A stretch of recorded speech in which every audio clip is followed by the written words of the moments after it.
안녕하십니까. 합동연합학술원 TV 강의를 시작합니다. 지난번에 이어서 오늘로 인문학 강의는 죽음의 수용소라는 제목으로 여러분들에게 같이 살펴보고자 합니다.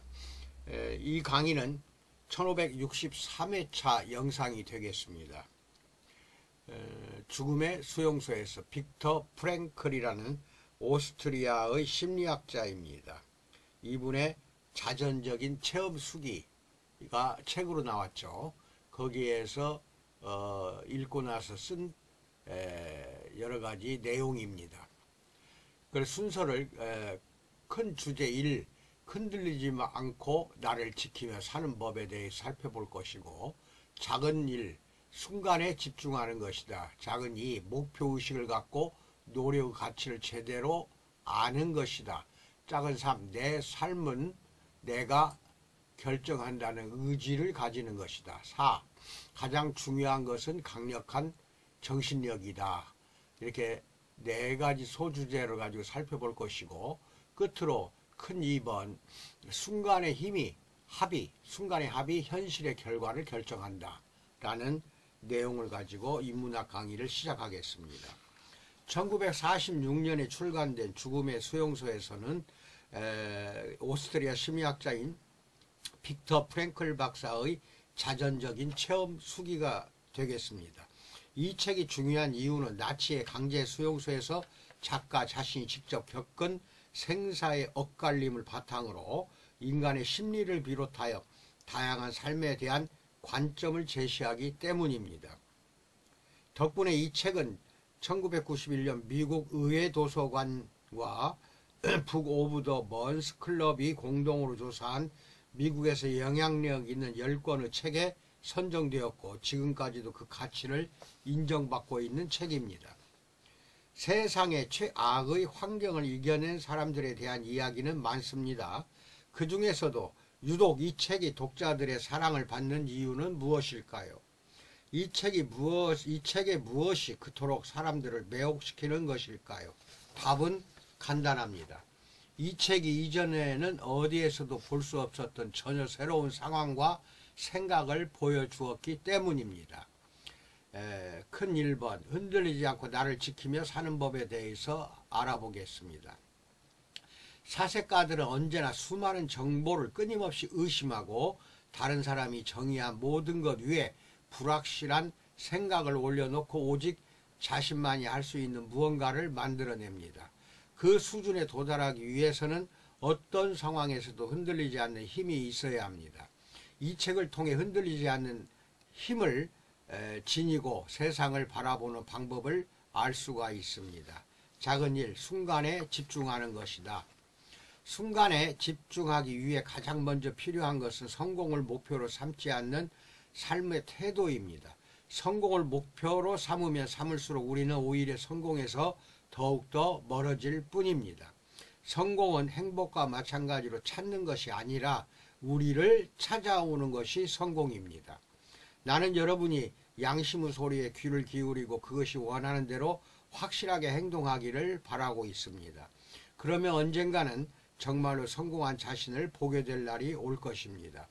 성공한 사람이나 뭔가를 성취한 사람들의 인터뷰를 보면 그들은 약속이라도 한 것처럼 늘 비슷한 이야기를 늘어놓게 됩니다. 매 순간 제 할 일만 했을 뿐입니다. 또는 오늘 해야 할 일에 충실했을 뿐입니다. 이렇게 많은 사람들이 그들의 이야기를 들으며 그래도 뭔가 비밀이 있지 않을까라는 생각을 합니다. 그러나 그들의 답은 거짓이 아닙니다.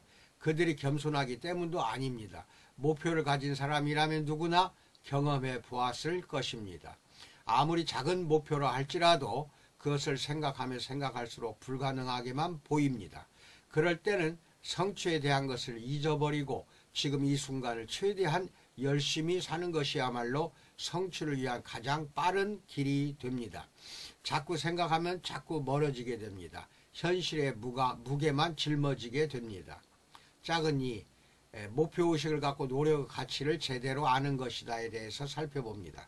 빅터 프랭클은 니체의 왜 살아야 하는지를 아는 사람은 그 어떤 상황도 견뎌낼 수 있다라는 말을 인용하여 두 가지 이야기를 들려주었습니다.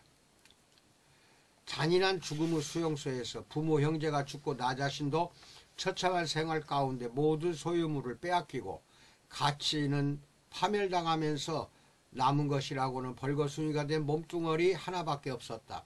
여기서 깨달은 것은 살아야 할 이유를 아는 사람은 거의 어떠한 상태에서도 견뎌낼 수 있다는 것이다 라고 말하고 있습니다.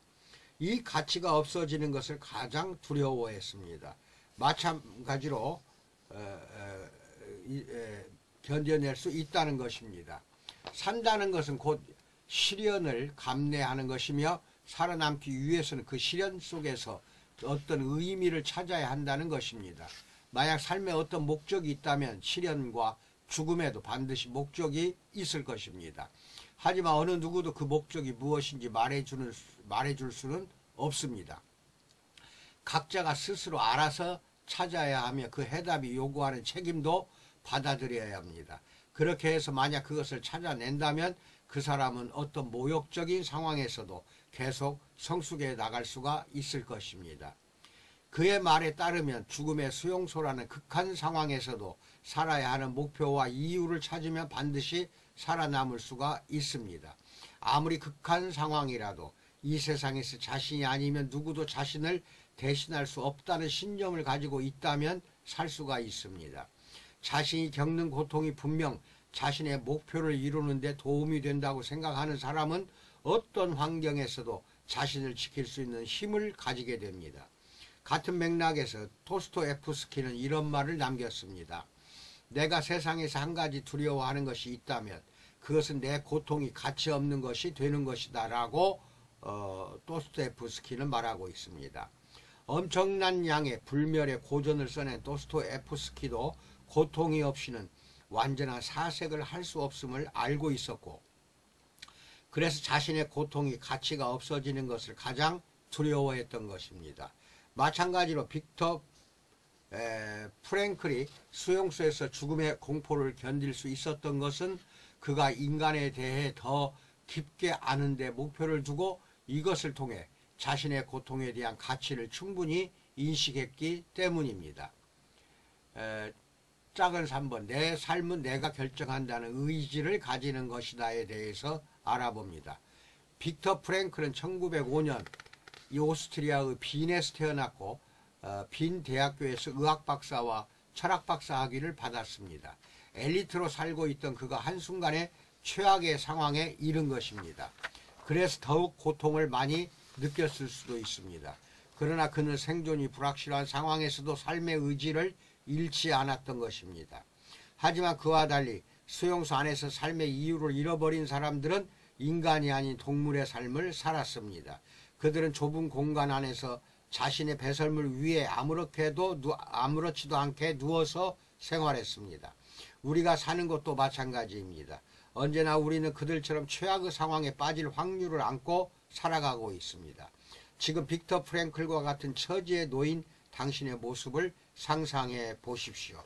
당장 먹을 게 없는 곳에서, 당장 누군가 죽어 나가야만 하는 참혹한 곳에서, 사람들이 다닥다닥 붙어있는 상태로 화장실을 가지 못하고 그 자리에서 대소변을 해결해야 하는 곳에서, 거울 앞에서 서 있는 처참한 자신과 마주했을 때 어떤 기분이 들까요? 아마 의지를 잃고 주어진 환경에 순응하며 살게 될 가능성이 높습니다. 하지만 그는 삶의 의지를 잃지 않았고 주어진 환경에서 벗어나는 삶을 선택했습니다. 아무리 어려운 환경일지라도 자신의 태도를 결정하고 자신의 길을 선택할 수 있는 인간이 누릴 수 있는 자유만은 빼앗아갈 수가 없습니다. 여기서 하나 염두에 두어야 할 것이 있습니다. 언제나 의지의 방향이 엉뚱한 곳으로 흐르지 않도록 주의해야 합니다. 때로 사람은 자신의 원칙을 지키기 위해 타인을 희생시킬 정도로 악독해지기 때문입니다. 그는 수용소에서 이것을 직접 경험했습니다. 수용소 생활을 경험해 보지 못한 사람들은 수용소 생활에 대해 그릇된 생각, 즉 감상이나 연민을 갖기 쉽다. 하지만 밖에 있던 사람들은 당시 수감자들 사이에서 벌어졌던 생존을 위한 치열한 싸움이 무엇을 의미하는지 전혀 모른다. 그렇다면 이제 곧 수송될 처지에 놓인 수감자들을 살펴보자. 그들에게는 도덕적이고 윤리적인 문제에 관심을 기울일 이유도 없고 또 그러고 싶은 생각도 없다. 모든 사람들이 오로지 한 가지 생각에만 사로잡혀 있다. 집에서 자기를 기다리고 있을 가족을 위해 살아남아야 한다는 생각, 아니면 이제 곧 끌려갈 친구의 목숨을 구해 주어야 한다는 생각뿐이다. 그래서 그는 주저하지 않고 자기를 대신할 사람, 즉 다른 번호를 수송자 명단에 집어넣는다 라고 고백합니다. 잘못된 의지는 이렇게 비인간적인 선택을 하도록 만들기도 합니다. 그래서 중요한 것이 자신의 의지 안에 언제나 사람을 넣어야 한다는 것입니다. 사람이 빠진 사색은 껍데기일 뿐입니다. 언제나 혼란스러울 때는 사람을 기억하십시오. 사람이 당신의 길을 안내해 줄 것입니다. 작은 4. 가장 중요한 것은 강력한 정신력이다에 대해서 알아봅니다. 그가 경험한 수용소에서의 삶은 상상 이상이었습니다. 하지만 사람들은 놀랍게도 그 말도 안 되는 상황에 적응해 나갔습니다. 그는 이렇게 말합니다.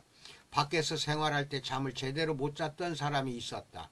옆방에서 바스락거리는 소리만 들어도 잠이 깰 정도로 예민한 사람이었다.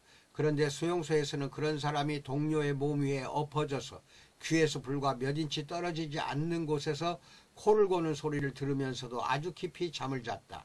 만약 어떤 사람이 인간을 어떤 환경에서도 적응할 수 있는 존재로 묘사한 도스토옙스키의 말이 사실이냐고 묻는다면 우리는 이렇게 대답할 것이다. 물론입니다. 인간은 어떤 환경에도 적응할 수 있습니다. 라고 고백합니다. 그들은 이를 닦을 수조차 없었다. 그리고 심각한 비타민 결핍증에 시달렸다. 하지만 이상하게도 그들의 잇몸은 그 어느 때보다 건강했다. 셔츠 한 벌을 반년 동안이나 입어 그 형체를 알아볼 수 없을 정도였고 수도관이 얼어붙어 세수는커녕 손 한 번 제대로 씻을 수가 없었지만 그들은 건강했다. 일을 하다가 찰과상을 입어도 상처가 곱는 법이 없었다. 몸이 움직임으로 생이 사라지는 것이 아니라 생각한 대로 몸이 살아가신다는 것을 여실히 보여주는 것이다. 우리는 자기 삶의 습관에 대해 자주 이런 이야기를 한다. 나는 최소한 8시간은 자야 합니다. 나는 반드시 식사할 때 국을 먹어야 합니다. 나는 절대 30분 이상 운동할 수 없습니다. 라고 말들을 합니다. 우리는 습관처럼 몸이 피곤해 죽겠다, 잠이 부족하다라고 말하지만 사실은 몸이 아니라 나의 생각이 피곤한 것입니다. 몸은 생각할 능력이 없는 것입니다. 따라서 마음만 달리 먹으면 자신의 삶을 지배하고 있는 무기력을 쫓아낼 수 있습니다. 다만 나의 모든 발전은 내게 변화하고 싶은 의지가 얼마만큼 있는가에 달려 있습니다. 극한 상황에서 의지만으로 어떻게 가능할 수 있느냐고 반문할 수 있습니다. 그럼 죽음의 수용소에서 온 그의 처절한 증언을 들어봅시다. 6인치밖에 되지 않는 계단을 걸어갈 힘조차 없었다. 너무 배가 고파 계단을 오르다 쓰러지기를 반복했다. 가장 견딜 수 없던 것은 모욕감이었다.